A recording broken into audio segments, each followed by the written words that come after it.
Bismillahirrahmanirrahim. Assalamualaikum warahmatullahi wabarakatuh. Pemirsa yang dirahmati Allah, marilah kita simak ceramah dari Ustadz Dasat Latif dengan tema pertanggungjawaban dari hartamu. Sebelumnya marilah kita bersolawat terlebih dahulu. Allahumma sholli ala Sayyidina Muhammad wa ala ali Sayyidina Muhammad. Selamat menyaksikan. Hari akhir itu hari setelah dunia. Kan yang kita lewati itu alam roh dulu. Alam roh. Sudah alam roh, ibu bapak kita menikah, kemudian bekerja sama dengan baik, tinggallah dalam rahim. Hari ke-40, roh itu ditiupkan ke dalam ruhnya, ibu tak, perutnya, rahimnya. Maka kita ada di dalam namanya alam rahim. Alam rahim itu kemudian keluar berat, menjadi alam fana. Ini alam dunia kita sekarang ini. Setelah dari alam dunia ada alam berikutnya, namanya alam kubur. Siap-siap maki ini yang muka-muka sakaratil maut.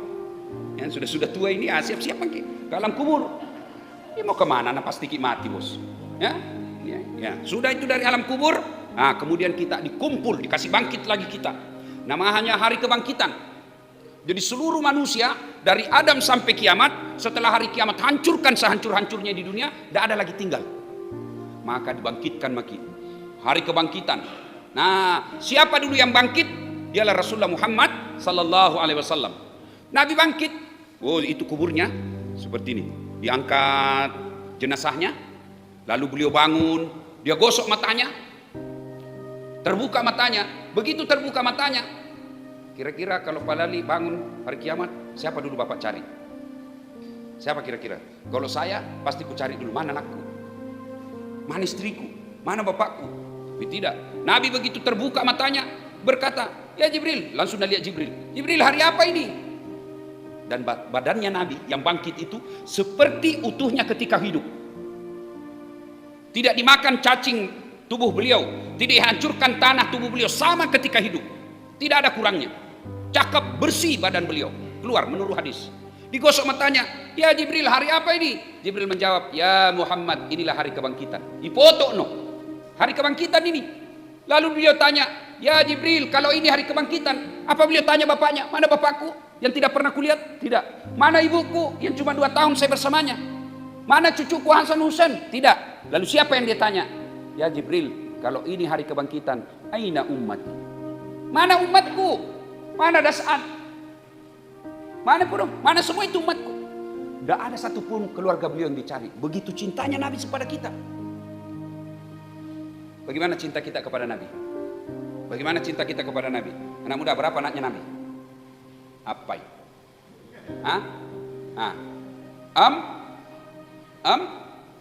Li, tu, bingung maki? Mana katanya cinta kepada Nabi? Anaknya saja Nabi kita tidak tahu. Mana katanya cinta kepada Nabi? Nabi itu bangkit pertama kita semua yang dicari. Lalu cinta kita kepada Nabi mana? Kita katanya cinta sama Nabi. Berapa anaknya Nabi? Berapa Pak? 7. Berapa istrinya? Kalau istrinya nak tahu semua ini. Ya. Hari kebangkitan tiba, dikumpullah kita dari Adam sampai kiamat. Berapa triliun manusia waktu itu Pak? Dipasipuluk Pak. Satu tempat namanya Padang Mahsyar. Diperiksa semua orang Pak. Di Padang Mahsyar itu nanti diperiksa kita satu demi satu. Tapi sebelum diperiksa puasa, sebelum diperiksa sholat, sebelum diperiksa haji, sebelum diperiksa dan lain-lainnya, ini karena seleksi berkas. Berkasnya dulu diperiksa. Dan berkas-berkas yang akan ditanya di berkas-berkas itu ada 4. 4 yang akan ditanya. Sebelum kata Nabi bergeser kakinya Das'at untuk diperiksa semuanya, ditanya dulu 4 hal. Apa itu? 1, catat memang maki. Siapkan jawabannya. Ku kasih bocor soalnya ini subuh. Jangan ceritakan sama yang tidak datang. Jangan cerita, biar tuh tidak tahu dia. Ini kita mau saja ini yang datang. Ya? Ini pertanyaannya yang pertama. Siapkan memang jawabannya. Ya. Pertama ditanya, masa mudamu kau gunakan untuk apa? PBB tentu datang. Sediakan maki jawabannya. Masa muda untuk apa? Ditanya semua. Dan jangan pikir malaikat bisa disogok. Dia mau dia bikin repo ini 1 miliar, ambil mau ini cepat mau selesaikan pertanyaan. Tidak bakal itu Pak. Masa mudamu kau gunakan untuk apa? Begitu kita berbohong, langsung diputarkan pelenta. Nah kan ini lihat kau film ini. Waktu nu bonceng cewek nu pakai render pamu terus. Bawa diperiksa kasih nih Pak. Ini waktu nun malam minggu alasan bawa silver coin mau kau balik pegang sesuatu. Ada semua itu. Masa mudamu kau gunakan untuk apa? Dasat Latif, maju. Masa mudamu kau gunakan untuk apa? Remaja masjid. Di Nurul Iman Bumi. Apa kau kerja di situ? Ramadan kasih bangun-bangun orang. Sahur. Subuh sebelumnya setelah siar sahur saya sholat tahajud sampai masuk waktu imsak makan. Siang apa kau kerja? Ya kita pergi potong padi. Supaya kalau libur potong padi ada dipakai bayar. Kau kenal cewek? Kenal tonjing. Tapi senter-senter belah. Kan dulu itu mana bisa kalau seperti sekarang Pak. Anak muda sekarang itu masa dulu. Anak muda zaman sekarang, masa mudamu kau gunakan untuk apa? Chatting. Dari pagi sampai malam sampai bangun lagi. Apa nu nonton? Film porno. Oh, dia anak-anak kita sekarang Pak. Malam apa kau kerja? Video call. Halo sayang. Kasih lihat beda lidahmu. Kasih lihat lagi. Ya, turun sedikit. Ya, buka kancing beda sedikit lagi. Ini asing jo video sebentar. Masa mudamu kau gunakan untuk apa? Bagi adik-adik ini remaja masjid, masih bisa dievaluasi, masih bisa diperbaiki. Tapi kita yang lewat nih, Bapak ini, masa muda tak bisa dibayangkan apa dulu dibikin. Ya, bisa ditahu semua. Susah diperbaharui. Kalewat nih. Apa ya? Jawab nih. Bayangkan itu. Jadi kalau pulang nanti, supaya lengkap nanti jawabannya, catat memang nih Pak. Catat. 17 tahun saya balik. Pernah kak picuri sandal Pak Imam. Mengaji, kupukul temanku, kubuli temanku. Semua itu catat. Baiknya itu dicatat. Tujuannya apa? Subhanallah. Allah masih kasih kita waktu untuk mengedit masa lalu tak. Bagaimana cara mengeditnya? Taubat. Nah, sebelum ini diputus, sebelum ini film ditayangkan di akhirat, sebelum semuanya masa muda tak dulu itu yang salah-salah kita pertanggungjawabkan. Wala ta'iasu min rauhillah. Jangan kau putus asa kata Allah. Ada waktu untuk evaluasi, ada waktu untuk mengeditnya. Bagaimana cara editnya? Taubat. Taubat maki. Ya Allah, hilap kak dulu ya Allah. Pernah dulu ada cewekku ya Allah, hilap kak ya Allah, hilap saya. Sudah itu datangi itu orang minta maaf. Itu pentingnya tadi saya bilang catai. Apa aku lakukan? Sudah itu cari satu-satu yang pernah kita sakiti. Pak Imam yang pernah kita curi sendalnya karena panjang dulu imamnya waktu sembahyang dicuri sendalnya. Kacau begitu Pak. Pak Ustaz yang sudah dikasih kempes bannya karena ceramah sanging kita nasinggung baru lihat iki. Itu ada tangi itu Pak. Kalau dosa kepada Allah, beda nama susah tobatna Pak. Tak benengai suruh kau pilih. Seandainya disuruh kau dosa, pilih dosamu. Dosa kepada Allah dengan dosa kepada Pak Camat, dosa kepada ulama, dosa kepada tetanggamu, lebih baik kau dosa kepada Allah. Kenapa dosa kepada Allah lebih baik daripada dosa kepada manusia? Sebab dosa kepada Allah gampang tobatnya. Menyesal, mengakui, tidak ulang, ganti kebaikan. Dosa apapun kata Allah, wak dampang kau, saya maafkan kau selama kau tidak melantik dirimu jadi Tuhan. Saya ampuni semua. Satu itu dosa tidak nampuni Allah. Dosanya Fir'aun, dosanya Namrud. Apa dosanya Fir'aun, dosanya Namrud? Dia lantik dirinya jadi Tuhan. Selama kan tidak ada pakai di sini melantik diri sebagai Tuhan toh, tidak ada. Maka selain dosa itu nak dampangin pengelatan, nak maafkan Allah. Nah, itu enaknya kalau dosa kepada Allah, menyesal, mengakui, tidak ulang, ganti kebaikan, habis. Tapi kalau dosa kepada tetangga ini agak berat. Kenapa? Harus minta maaf sama dia. Tidak cukup minta maaf saja, kasih kembali barangnya yang pernah kau ambil. Bertetangga, misalnya kemarin bertetangga kita ambil tanahnya tetangga diserobot 1 meter. Syaratnya pamoter ki bos. Selama tidak dikasih kembali itu tanahnya tetangga taubatnya tidak diterima dan akan berperkara nanti di akhirat. Ya Allah, nambil itu tanahku 30 cm. Gara-gara tanahku nambil 30 cm, tiap hujan di Makassar pasti banjir aku dong. Saya minta keadilan. Allah bilang kalau begitu ambil sholatnya 30 tahun itu orang. Itu makanya kalau dosa kepada Allah diedit. Cara editnya taubat. Bagaimana cara taubatnya Ustaz? Istighfar. Astagfirullahaladzim wa atubu ilaih. Mungkin yang lebih sahdu. Astaghfirullah Rabbal baraya, sambil kita bayangkan dosa yang pernah kita lakukan. Astaghfirullah minal khataya. Atau istighfarnya Nabi Yunus, la ilaha illa anta subhanaka inni kuntu minadz zalimin. Ulang-ulang. Istighfar gugur dosa, istighfar gugur dosa, istighfar gugur dosa. Makin banyak istighfarnya, makin banyak dosa yang hancur. Maka bapak-bapak yang usia-usia senja mulai maki batu-batu, kabur-kabur mi penglihatan, susah maki duduk, kencing hampir 5 menit kuncil lagi, ndak enak mi semua dimakan, susah mi masuk, tanda surat mi SMS mi itu dari Malakala mau. Dia bilang siap-siap mau kucing dia. Siap mau dijemput. Maka caranya apa? Perbanyak istighfar, istighfar, istighfar. Dan hebatnya Tuhan tak, sebesar apapun dosa, lebih besar ampunan Allah. Nah, itu yang pertanyaan pertama. Masa mudamu kau gunakan untuk apa? Yang kedua, ditanya lagi sama malaikat, umurmu kau gunakan untuk apa? Masa muda lewat nih. Sekarang umur, jawab nih. Ya Allah, dari lahir sampai 13, ya belum dicatat dosa itu, Pak. Kapan mulai dicatat dosa kalau kita umat Islam? Mulai dicatat dosa balik. Orang Bugis bilang balik gak nih? Balik nih. Mana ciri-cirinya balik kalau laki-laki? Biasanya berubah suara. Yang suaranya tadinya mirip-mirip suara perempuan, begitu dia mulai balik, mulai agak ngebas suaranya. Dan hebatnya itu Allah, tidak ada orang satupun di dunia yang sama suaranya, kecuali dibikin-bikin. Kalau suara aslinya, lihat maki kalau menelpon, hebatnya itu namanya suara dan telinga.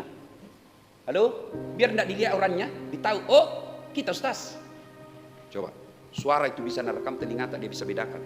Bayangkan seandainya tidak bisa dibedakan, mana suara pembantu, mana suara istri. Subhanallah. Ya, nah, mulai balik suara kita mulai lain-lain. Kalau laki-laki tiba-tiba ada di sini muncul, namanya jakun. Orang Bugis bilang carido, bukan caridoi lah. Nah, goyang-goyang di sini. Nah bilang aku ingat sekali saya waktu kecil. Kau minta ku nasang anak darah nak ajak mau mailomu, amicu ko. Bagaimana orang mamicu nak kedo caridoe?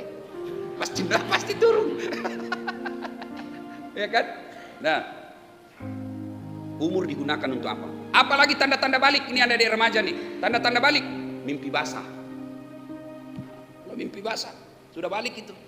Kalau perempuan, haid. Orang balik itu bukan bilang tadi 17 tahun. Ada orang cepat balik.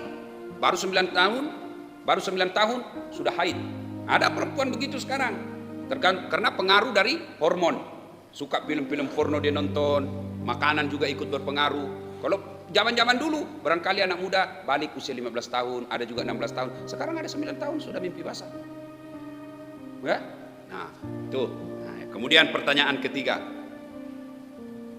Ini agak penting dibahas. Hartamu kau gunakan untuk apa? Kau belanjakan untuk apa? Bayangkan nih Pak. Itu tadi umur, masa muda, satu pertanyaan. Umurmu kau gunakan untuk apa? Satu pertanyaan. Tapi berkaitan harta, dua pertanyaannya. Hartamu kau dapat dari mana? Kau belanjakan untuk apa? Muka belakangnya ditanya. Dari mana kau dapat hartamu? Parkir. Makin jadi tukang parkir. Apa sepenuhnya halal? Tidak. Kalau bapak parkir pungli, haram. Mana itu parkir pungli? Di karcis 3.000. Tapi kita cuma minta sama orang 2.000. Ini namanya bersekongkol. Dia bilang jangan aku pakai parkir, supaya saya tidak bayar 3.000, 2.000 mau. Nah, kau juga untung. Ini berkolaborasi namanya ini. Barang salah nak parkir. Kalau dia ini tukang parkir seperti ini, ya. Ini yang namanya pungli, pungutan liar, haram. Kalau kira-kira masuk neraka 17 miliar nak curi. Kipas-kipas sih Pak, 17 miliar. Kalau parkir 50.000 tidak masuk neraka, tidak seimbang ya bos. Nah, hartamu kau gunakan untuk apa? Dari mana kau dapat? Harta kau dapat dari mana? PNS. Apakah sepenuhnya halal? Tidak. Belum tentu halal. Kalau dia menjadi PNS nyogok, selama dia terima gajinya itu, selama itu dia makan uang haram. Gajimu kau dapat dari mana? PNS apa kok? Polisi. Tapi masuk polisi nyogok, selama dia terima gajinya itu, selama itu dia makan uang haram. Jadi jangan heran Ada orang dilihat rumahnya mewah, bagus. Kenapa itu anaknya sangimpan rasu-rasu? Tidak ada dengar Pak. Tidak pernah dilihat anaknya masuk dalam masjid. Tidak pernah dilihat anaknya, tidak pernah dilihat mengaji. Tidak pernah dilihat anaknya pergi berjamaah. Uang haram terus namakan itu anak. Hartamu kau dapat dari mana? Anu saya kodong.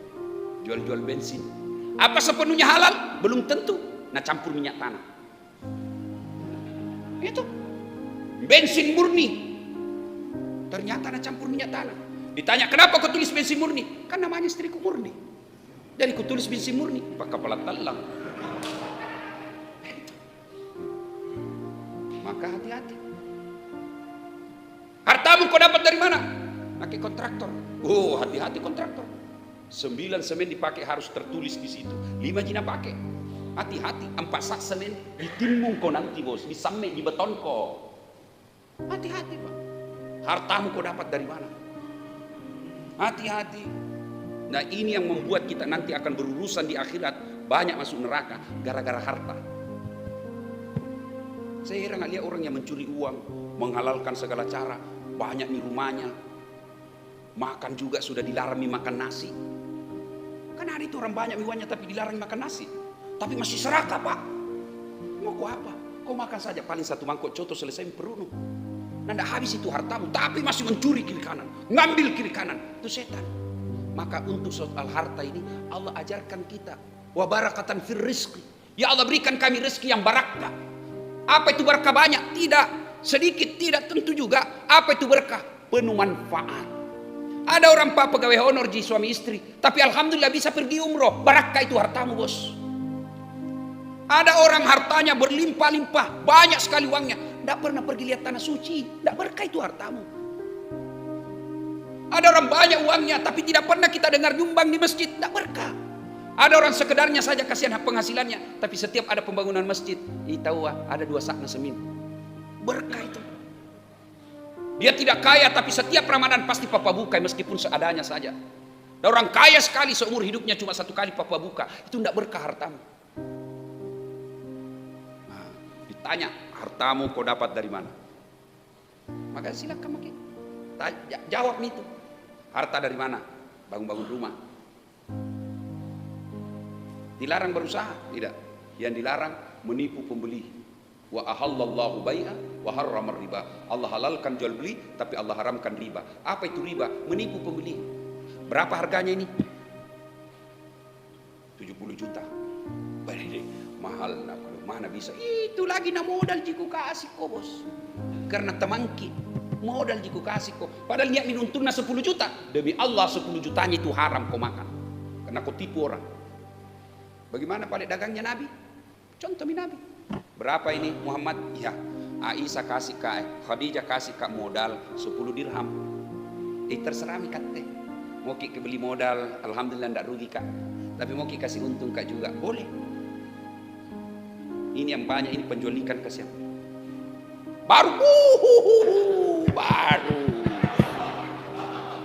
Baru untungnya kodon limbi ki, kau tipu lagi orang. Hati-hati. Maka berdagang itu, berniaga itu, berbisnis itu adalah pekerjaan yang paling berat buat kita. Itulah sebabnya kenapa para nabi dan rasul sebelum diangkat menjadi nabi dan rasul, sebelum dilantik menjadi nabi dan rasul, apa kerja-kerja mereka adalah pedagang. Kenapa? Karena ini penting, kejujurannya di situ yang perlu. Tapi kasihan, apa itu? Untung tidak seberapa, lalu kita tanggung di akhirat. Maka jangan keheran. Berpuluh-puluh tahun kita berdoa, kenapa tidak bisa diijabah doa? Salah satu sebabnya karena kita terlalu hobi makan uang haram, dan uang haram itu kita dapat dari cara yang memperolehnya tidak halal. Tidak. Allah tidak larang kita dagang, Allah tidak larang kita berniaga, Allah tidak larang kita menjadi pengusaha, tidak. Allah cuma bilang, jangan kau menghalalkan segala cara. Maka pedagang yang baik, pengusaha yang baik, dia akan tanya, kalau ini saya lakukan, apa bahayanya buat duniaku dan apa akibatnya buat akhirat saya? Itu tanya itu. Jangan cuma di dunia. Karena di dunia kadang-kala kita bisa mempermainkan hukum, tapi demi Allah di akhirat tidak ada orang lolos dari pengadilan. Maka sebelum kita berniaga, berbisnis, kalau ini saya lakukan, apa bahayanya buat dunia? Woi, nak kena kepidana ini, gratifikasi. Apa bahayanya untuk akhirat? Oh, lebih bahaya lagi. Ibu, harta Dapat dari mana? Kau belanjakan untuk apa? Ada orang dapat harta secara halal, betul-betul halal cara memperolehnya, tapi cara menyalurkannya haram. Gimana caranya? Dia pakai selingkuh. Kalau istrinya minta uang, batena bersumpah, tena mau bodong bauna lagi ini uang nanda ada mi. Toh dia nggak pare sengaja mau kantong ah. Sekali na teman selingkuh na, tunggu midek, 5 menit ku transfer. Ini yang disebut halal caranya mendapati, haram cara penyalurannya. Setengah mati cari uang, jadi tukang batu. Itu kan halal Pak, tukang batu. Hari Sabtu gajian, malam Minggu beli ballo. Dongo. Inilah yang disebut setengah mati cari uang, dapat uang beli tiket masuk neraka. Kan ada begitu Pak. Dia kerja kasihan jadi buruh bangunan, cleaning service. Hari Sabtu gajian, malam Minggu saweran. 50 cari teman. Nah ke 20. Dia bilang tema ku whisky kerja lagi. Ndak cukup kini 4 orang ki. Apa balik balik AC mau. Balik AC. Sudah itu tos. Mabuk setengah. Mabuk setengah ambil motornya. Bayangkan kalau orang mabuk setengah naik motor, dia listrik nak kira aspal. Pak mati kafir Pak.